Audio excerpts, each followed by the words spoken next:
अभी तक ये था कि रिक्वेशन देने के बाद हम उनको डिपार्टमेंट को एक रेफर देते थे कि इतने लोगों को हमने इसमें से चयन करके रैंकिंग के हिसाब से और ये आपको भेज रहे हैं, आप इसको ज्वाइन कराइए। उसमें बहुत डिपार्टमेंट उस समय तक, क्योंकि समय का गैप ज्यादा होने के कारण से उनकी आवश्यकता कभी कभी कम हो जाती थी, या कोई रेगुलर नौकरी आ जाती थी, उसकी इन्फॉर्मेशन एचकेआरएम के पास नहीं होती थी। अब एचकेआरएम के पोर्टल को सीधा सीधा डिपार्टमेंट के साथ जोड़ दिया गया है कि जैसे ही उनकी कोई रिक्वेशन देरी से मानो बदलाव भी करना चाहते हैं तो एचकेआरएम को पता लगेगा।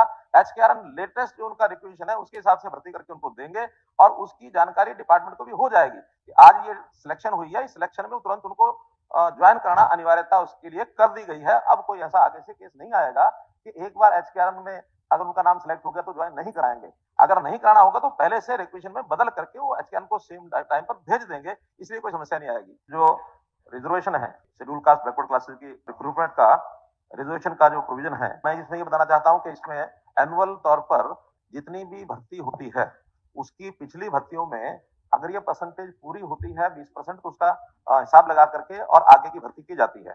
अगर कोई शॉर्टफॉल होता है तो उसके नेक्स्ट जो भी, पहली बात तो ये भर्ती नहीं है, ये एक प्रकार की डिप्लॉयमेंट है, यानी डिप्लॉयमेंट यानी टेम्परेरी डिप्लॉयमेंट जो एक साल के लिए की जाती है और उसके बाद कोई निश्चित अंक नहीं होता कि कितने लोगों को उसमें डिप्लॉय करना है। जैसे आवश्यकता आती रहती है, 2 आती है, 10 आती है, 20 आती है, साथ-साथ करते हैं।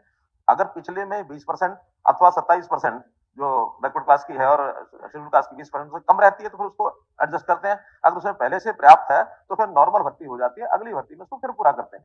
आज की स्थिति में बीसीए 16% की आवश्यकता होती है, 15.64% इस समय जो नई भर्ती हुई है वो इसके अंदर उपस्थित है। नई भर्ती में 0.36 इसको पूरा कर दिया जाएगा।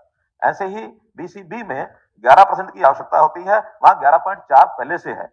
देखा जाए तो दोनों टोटल मिलाकर के 27.04 ये पहले से इसके अंदर इसका प्रावधान किया हुआ है।